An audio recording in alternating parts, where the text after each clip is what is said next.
तो अब समय है दोस्तों कि अब हम मत्ती का सुसमाचार 5वां अध्याय उसके 43वें वचन से लेकर के 48वें वचन तक अध्ययन करेंगे। तो आप फिर से बाइबल निकाल लीजिए, अगर आपके पास है तो पॉज कर दीजिए, पॉज करके 43वें वचन से लेकर के 48वें वचन को अच्छे से पढ़ लीजिए। आशा है आपने इसे पढ़ लिया होगा। प्रभु आपको आशीष दे। तो दोस्तों यहां पर भी एक बहुत ही प्यारी शिक्षा है जो आज हम प्रभु यीशु मसीह के लिए सुनते हैं। प्रभु यीशु मसीह ने जो ये शिक्षा दी है, यह शिक्षा आपको किसी और जगह नहीं मिलेगी।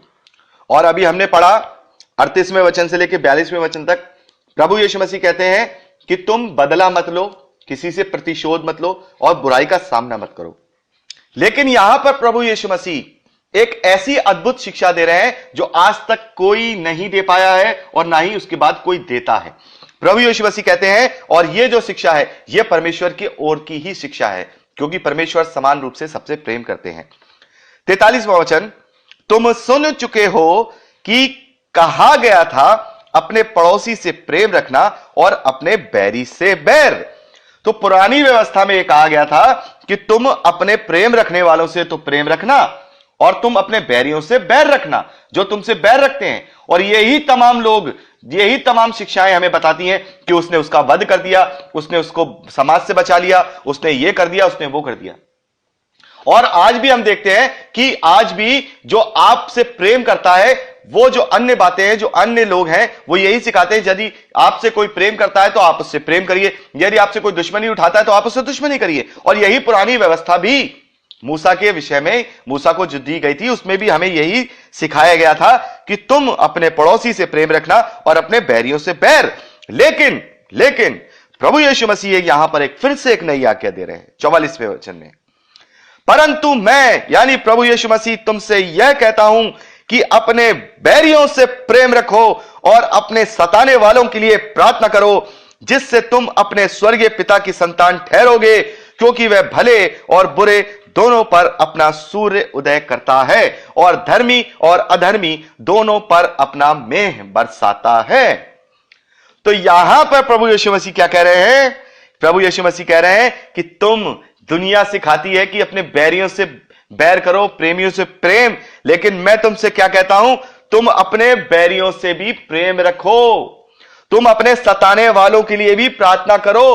क्यों करो? क्योंकि परमेश्वर प्रत्येक को मन फिराने का अवसर देना चाहते हैं। कहीं ऐसा ना हो कि आज हम उसको बुरा बोलें, आज हम उसके साथ बुराई की बातें, उसको श्राप दे, तो कल वो अपने मन को फिरा ले और वो कल परमेश्वर के ग्रहण योग्य बन जाए। तब हम क्या करेंगे? तब हमें पछतावा होगा कि काश हमने इसको ऐसा ना कहा होता, ये तो परमेश्वर का जन निकला।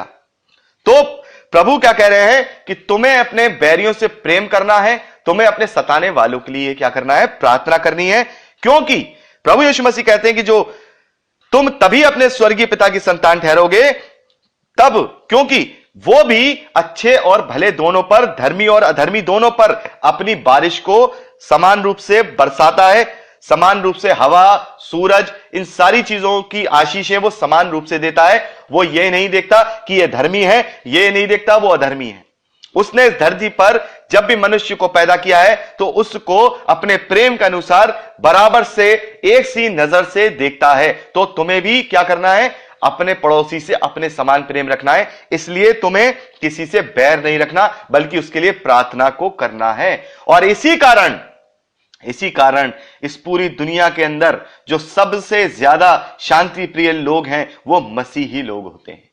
सबसे ज्यादा क्षमा करने वाले जो लोग होते हैं वो मसीही लोग होते हैं। और यही क्वालिटीज परमेश्वर की ओर से होती हैं। देखिए, परमेश्वर भी क्या कर रहा है? अपने सताने वालों के साथ भी, जो उसके विरोध में कार्य कर रहे हैं, उनको भी बारिश दे रहा है, उनके ऊपर भी सूर्य उदय कर रहा है, उनको भी हवा पानी दे रहा है, उनके भी जो कारोबार में जो है हर चीज मिल रही है वो कमा रहे हैं, हर चीज खा रहे हैं, पी रहे हैं, उनको भी खाना मुहैया करा रहा है। कितना बड़ा प्रेम कर रहा है। भले ही वो परमेश्वर को गाली दे रहा है। कितने सारे हजारों लोग हैं जो प्रभु यीशु मसीह के विरोध में खड़े होते हैं, प्रभु यीशु मसीह को बुरा कहते हैं, प्रभु यीशु मसीह के, तो क्या कर रहा है? तब भी उन्हें वो क्या कर रहा है? परमेश्वर, नहीं, मैं सब्र कर रहा हूं, मैं धीरज कर रहा हूं, मैं तुझे अंतिम सांस तक का मौका दे रहा हूं कि कभी तो तू पलट जा, क्योंकि मैं तुझसे बहुत प्यार करता हूं। ये मनुष्य, तू मेरे स्वरूप में है, तू आज अधर्मी है तो क्या हुआ?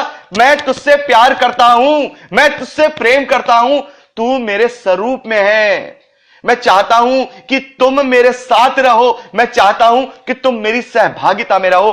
मैं मनुष्य, कभी तो तू मेरे सुसमाचार पे भरोसा करेगा, कभी तो तू सुसमाचार पे विश्वास करेगा, तब तू क्या करेगा, तब जब मुझे ग्रहण करेगा, तब स्वर्ग में स्वर्गदूत आनंद बनाएंगे, तब स्वर्ग में स्वर्गदूत आनंद बनाएंगे। तो जब परमेश्वर सबसे समान रूप से प्यार करता है, जो गुण परमेश्वर का है वो सबसे समान रूप से प्यार करता है, वो गुण वो हमारे अंदर भी देखना चाहता है, क्योंकि वो कहता है कि तुम भी मेरे समान सिद्ध बनोगे, तुम्हें भी मेरे समान सिद्ध बनना है।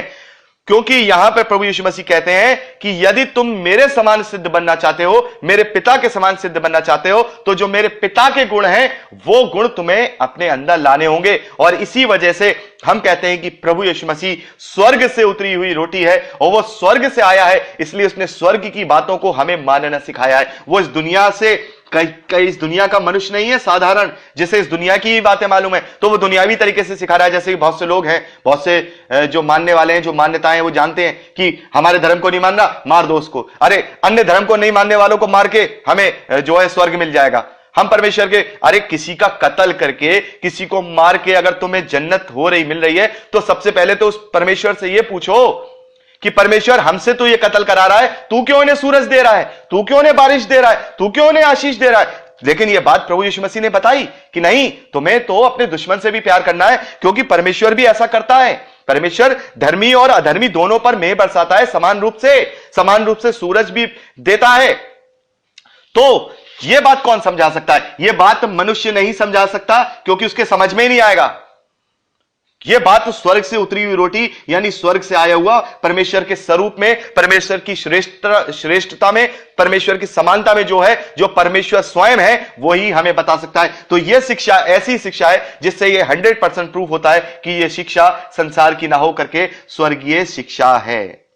तो प्रभु यीशु मसीह कहते हैं कि तुम अपने शत्रुओं से भी प्रेम करो। हम एक गाना गाते हैं ना कि गैरों से तो एक गाना है कि प्यार करना, अपनों से तो सब प्यार करना सभी सिखाते हैं, पर अपने विरोधियों से प्यार करना मसीहा सिखाते हैं। तो हमारे मसीहा अपने विरोधियों से प्यार करना इसलिए सिखाते हैं क्योंकि हमारा परमेश्वर उनसे भी समान रूप से प्यार करता है। आखिरी सांस तक वो कोशिश करता है। अरे उसने तो इतनी बड़ी कोशिश की कि अपने इकलौते पुत्र को भी दे दिया कि जो कोई इस पर विश्वास करे वो नाश ना हो परंतु अनंत जीवन पाए। तो हमें इस प्रेम को समझना होगा।